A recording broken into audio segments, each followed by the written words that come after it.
So hello mga kahilaw. So ngayon may ipapakita ko sa inyo na na isang uri ng ubi. Dito lang ito makikita sa mga bundok eh. Hindi ko lang sure din kung kinakain to guys kasi hindi ko pa kasi ito natitikman eh. Ito yung ano niya oh. Yan, ang dami kasi naiinganyo ko sa kanya eh. Nung nasa probinsya pa ako guys, malimit na kumukuha kami nito. Kaso nga lang, itong klase na to hindi ko alam kung ginugulay ito guys. Yung dahon niya, yan o. Sa tingin nyo, sa mga nakakaalam dyan, ginugulay ba to guys?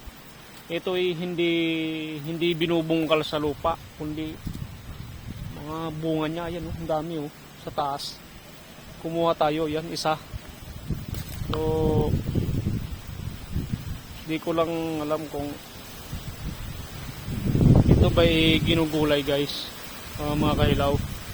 Yan o, para talaga siyang ubi siya guys, pero hindi ko lang alam kung kinakain to.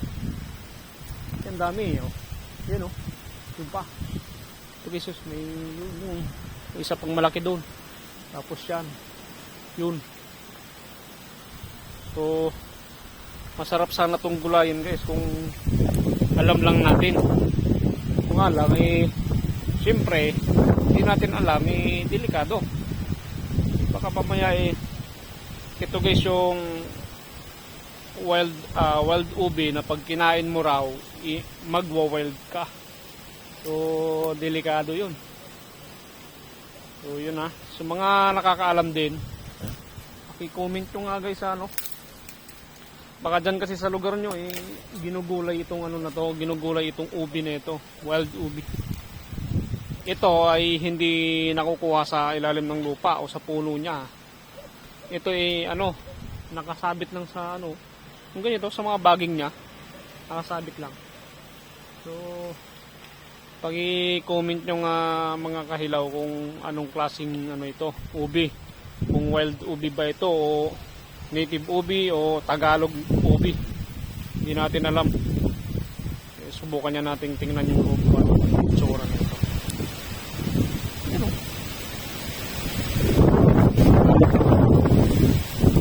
Ang hangin dito guys sa bundok. Dito ngayon tayo sa bundok Ang bundok muna tayo ngayon. Tayo sa Tanay. So hindi ko lang din na itatanong kung alam nila itong gulay na to. Dami dito Sa amin kasi guys, sa amin mga kahilaw, sa Aklan.